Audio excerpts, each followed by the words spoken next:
یہ آج ہم لوگ جس دور سے گزر رہے ہیں نا، یہ دور AI کا دور ہے، آرٹیفیشل انٹیلیجنس کا دور ہے، یہ مشینوں کا زمانہ ہے میرے بھائی۔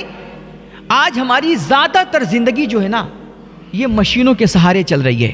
بعض لوگ ہیں کہ جن کا اٹھنا بیٹھنا کھانا پینا حتیٰ کہ سونا جاگنا بھی مشینوں کے ساتھ ہوتا ہے۔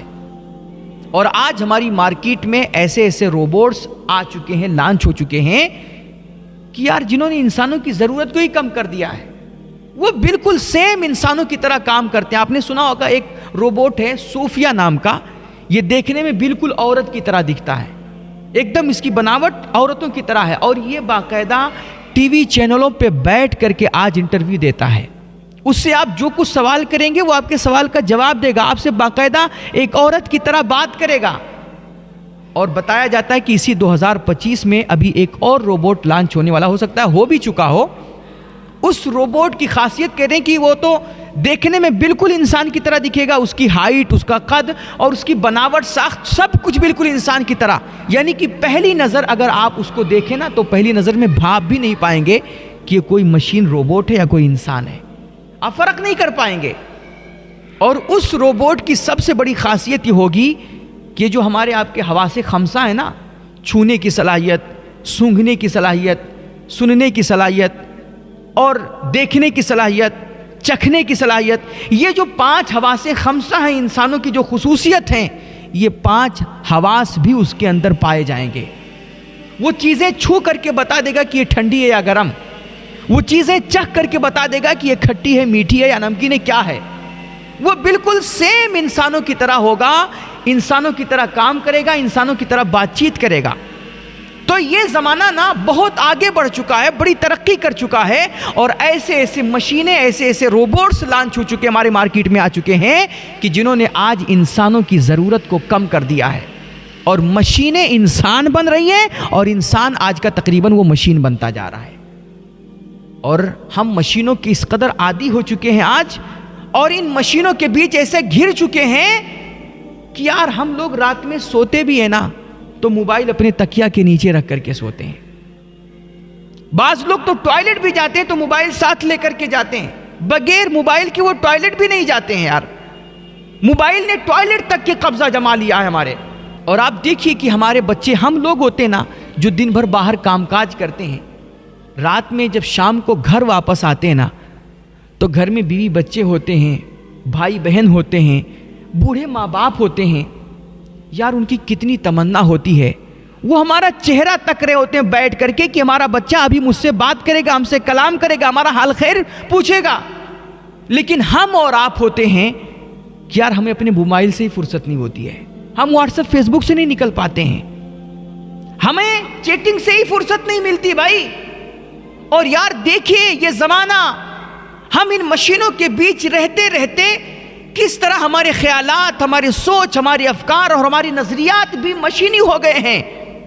ہم لوگ ہر قسم کے جذبات سے، فیلنگز سے، وہ ایموشنز جو ایک انسان کے اندر ہونے چاہیے نا، وہ ایموشنز ہی ہمارے اندر نہیں ہیں، وہ احساسات ہی ہمارے اندر نہیں ہیں۔ اب دیکھیے کہ 2 سگے بھائی ہوتے ہیں، ایک ہی بلڈنگ میں دونوں رہتے ہیں، ایک نیچے کے فلور میں، دوسرا اوپر کے فلور میں، لیکن نیچے والے کے ساتھ کیا کچھ گزر رہا ہوتا ہے اوپر والے کو خبر نہیں ہوتی ہے، اور اوپر والے کے ساتھ کیا کچھ ہو رہا ہے نیچے والے کو خبر نہیں ہے۔ یہی دونوں بھائی جب کہیں باہر 1-2 سال کے بعد ملتے ہیں نا، پوچھتے ہیں کہاں رہے، تو کہتے ہیں فلانے بلڈنگ میں۔ ارے فلانے بلڈنگ میں تو میں بھی رہتا ہوں، روم نمبر کیا ہے؟ فلانا روم نمبر۔ ارے یار بغل والا ہی روم تو میرا ہے، اس کے نیچے والے فلور میں تو میں رہتا ہوں۔ یعنی اس طرح کی بے حسی، اتنی لاشعوری اور اس طرح اپنوں سے دوری کہ یار ہمیں اپنے محلے کی خبر نہ صبح فیس بک کھولتے ہیں تب جا کر کے ہوتی ہے، ہم ہمارے دوست کے ساتھ، ہمارے اپنوں کے ساتھ کیا کچھ ہوا، کیا حادثہ ہوا،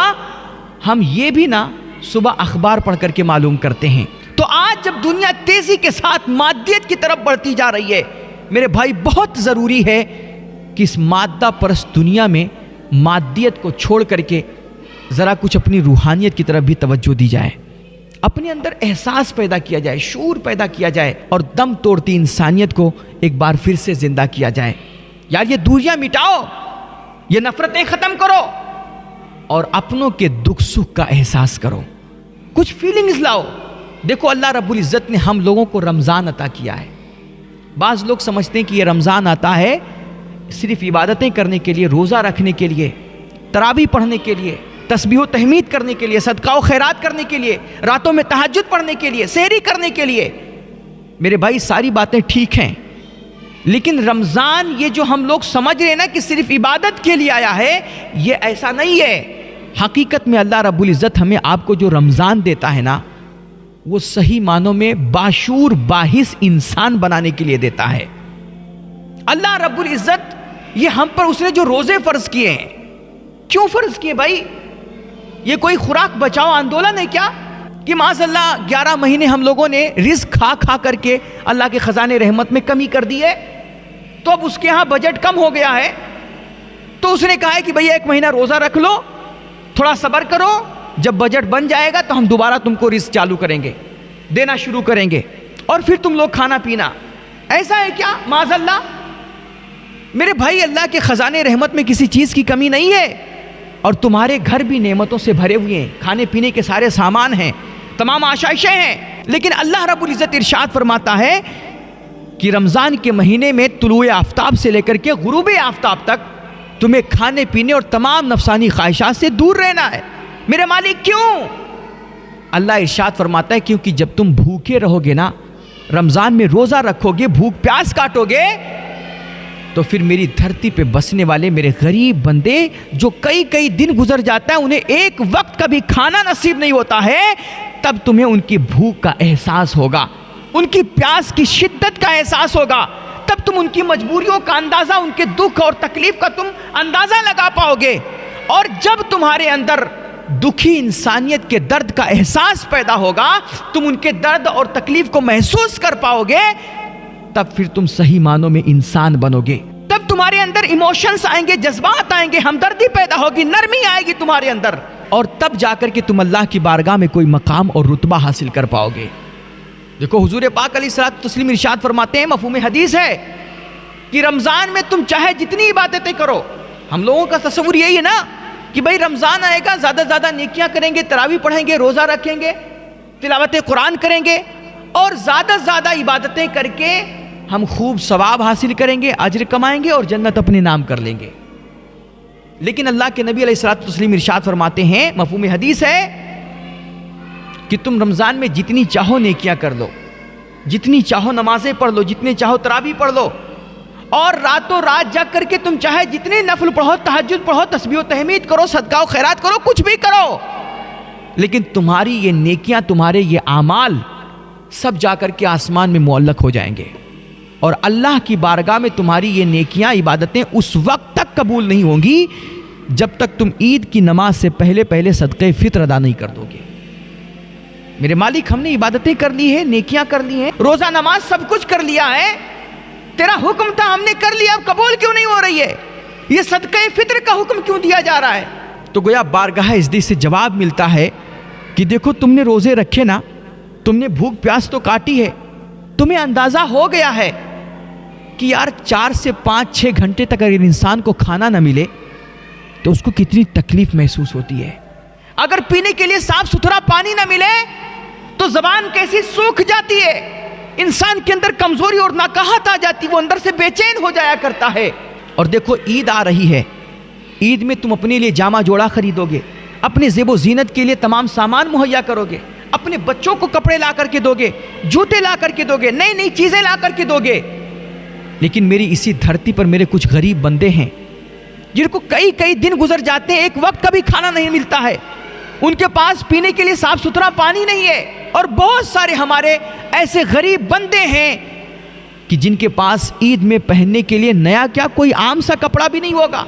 وہ اپنے بچوں کو جوتے چپل نہیں خریدوا پائیں گے، وہ اپنے بچوں کی ضرورتیں نہیں پوری کر پائیں گے. اس لیے تم نے رمضان کے مہینے میں روزہ رکھا ہے، بھوک کاٹی ہے، پیاس کاٹی ہے، تمام تر تکلیفوں کا تمہیں احساس ہو گیا ہے. اس لیے اب زمین میں نکلو، جاؤ اپنی بستیوں میں، محلوں میں، گاؤں میں، خاندان رشتہ دار میں ڈھونڈو ایسے غریب بندوں کو کہ جن کے پاس پیسے نہیں، راشن نہیں، غلے نہیں، تم جا کر کے ان کو صدقہ فطر دو. جب تک تم جا کر کے میرے ایسے مجبور لاچار غریب بندوں کی مدد نہیں کر دو گے، ان کو راشن نہیں دے دو گے، ان کو صدقہ فطر نہیں دے دو گے، جب تک ہم تمہارے رمضان کے سارے اعمال اور عبادتیں آسمان میں معلق رکھیں گے انہیں اپنی بارگاہ میں قبول نہیں ہونے دیں گے۔ جاؤ اور دکھی انسانیت کے آنسو پوچھو، بھوکوں کو کھانا کھلاؤ، پیاسوں کو پانی پلاؤ، غریبوں کی مدد کرو، انہیں کپڑے دو، اور جو کچھ تم سے ہو سکے تم ان کی حاجتیں پوری کرو، خوشیوں میں اپنی شریک کرو، ان کو ان کے دکھ بانٹو اور ان کا سہارا بنو۔ ورنہ آپ رمضان میں جتنی بھی چاہیں تہجد پڑھ لیں اور جتنے تسبیح و تحمید کریں،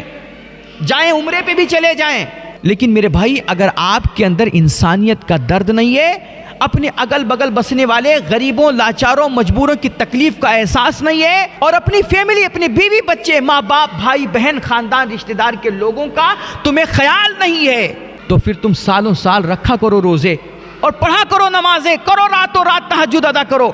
لیکن یہ تہجد، یہ نمازیں، یہ عبادتیں تمہیں کبھی جنت نہیں دلا پائیں گی اور ان سے کبھی اللہ کی رضا تمہیں نصیب نہیں ہوگی۔ تو رمضان اللہ رب العزت ہمیں جو دیتا ہے وہ صحیح معنوں میں انسان بنانے کے لیے، یہ روزے ہم پر اللہ نے جو فرض کیے ہیں ہمیں احساس دلانے کے لیے، ہمارے اندر شعور بیدار کرنے کے لیے۔ اللہ کا قرآن ارشاد فرماتا ہے یا ایھا الذین آمنوا کتب علیکم الصیام کما کتب علی الذین من قبلکم، اے ایمان والو تم پر روزے فرض کر دیے گئے ہیں جیسے تم سے پہلوں پر فرض کیے گئے تھے۔ میرے مالک روزے کیوں فرض کیے گئے؟ اللہ کا قرآن ارشاد فرماتا ہے لعلکم تتقون، تاکہ تم متقی بن جاؤ، تمہارے اندر تقوی کا نور اتر آئے، تمہارے اندر روحانیت پیدا ہو، نورانیت پیدا ہو، اور تمہارے اندر انسانیت کے دکھ کا احساس پیدا ہو، تم برائیوں سے بچو، بے حیائیوں سے بچو، اللہ کی نافرمانیوں سے بچو، اور دکھی انسانیت کو تم فائدہ پہنچاؤ، اللہ کے مجبور غریب لاچار بندوں کی مدد کرو، ان کا سہارا بنو۔ اور اگر یہ چیز تمہارے اندر آ گئی، تمہیں دوسروں کے دکھ سکھ کا احساس ہو گیا، تمہارے اندر اپنوں کی فیلنگ آ گئی، اپنوں کے تعلق سے انسانوں جیسے جذبات تمہارے اندر پیدا ہو گئے، تو پھر سمجھ لو رمضان کا مقصد حل ہے، اور یہ پھر ایک مہینہ رمضان کیا، پھر تو تمہارا سالوں سال رمضان ہی گزرے گا، اور ہر شب تمہاری شب قدر ہوگی، اور ہر رات لیلۃ القدر کی طرح گزرے گی۔ نہیں تو پھر یہ بھوک پیاس کاٹنے سے، یہ نام کا روزہ رکھنے سے اور عبادتیں سجدے کرنے سے اللہ راضی نہیں ہوتا ہے۔ وہ دیکھو اللہ کے نبی نے کیا فرمایا کہ بہت سارے لوگ روزہ رکھتے ہیں، بھوک پیاس کاٹتے ہیں، لیکن شام کو سوائے بھوک پیاس کاٹنے کے اور انہیں کچھ ہاتھ نہیں آتا، کیونکہ جو مقصد تھا وہ مقصد ہی حل نہیں ہوا۔ یہ بھوک پیاس کاٹ کے بھی، روزہ رکھ کر کے بھی انسانیت کا درد محسوس نہیں کر پائے، اللہ کے بندوں کی مدد نہیں کر پائے، اللہ کے بندوں کے لیے مفید نہیں بن سکے، یہ اپنی ذات سے اللہ کے بندوں کی خدمت نہیں کر سکے، ان کو نفع نہیں پہنچا سکے۔ اس وجہ سے چونکہ ان کے اندر شعور نہیں آیا، احساس نہیں پیدا ہوا، یہ ایموشن سے، جذبات سے خالی رہے، اس وجہ سے ان کے روزے اور عبادت کا کوئی مطلب نہیں نکلے گا، ان کو کوئی اجر نہیں ملے گا۔ تو اس آرٹیفیشل انٹیلیجنس کے زمانے میں، ان مشینوں کے دور میں، اللہ رب العزت نے یہ ہمیں جو رمضان عطا کیا ہے، یہ اس لیے دیا ہے تاکہ ہم ایک باشعور، باحث، زندہ دل انسان بن سکیں، اپنوں کی قدر کر سکیں، غریبوں کے کام آ سکیں، دکھی انسانیت کے آنسو پو سکیں، اور اپنے قوم، سماج اور ملک کے لیے مفید تر ناگرک بن سکیں۔ ورنہ ان مشینوں نے نا آج صرف اپنے پاس بیٹھے لوگوں سے ہمیں دور نہیں کیا، بلکہ خود ہماری ذات سے بھی ہمیں دور کر دیا ہے۔ آج ہمارے بچوں کو خبر نہیں ہوتی کہ ہمیں کب سونا ہے، کب جاگنا ہے، کب کھانا پینا کرنا ہے، کب کام کرنا ہے، بس وہ ریلز دیکھتے جا رہے ہیں، شارٹس دیکھتے جا رہے ہیں، کوئی مقصد، کوئی مطلب نہیں ہے، بس لگے پڑے ہیں موبائل میں۔ میرے بھائی یہ جو ہمیں اپنے آپ کا بھی احساس نہیں رہا، رمضان اللہ نے اس لیے دیا ہے کہ ہم اپنا بھی احساس کریں، اپنی صحت کا بھی خیال کریں، اور اپنے اگل بگل بسنے والے، اپنے پاس رہنے والے دوست احباب، ماں باپ، بھائی بہن، خاندان، رشتہ دار، سب کی ہم فکر کریں اور سب کو آگے لے کر کے بڑھیں۔ یار اپنی اس اسکرین لائف سے ہٹ کر کے نا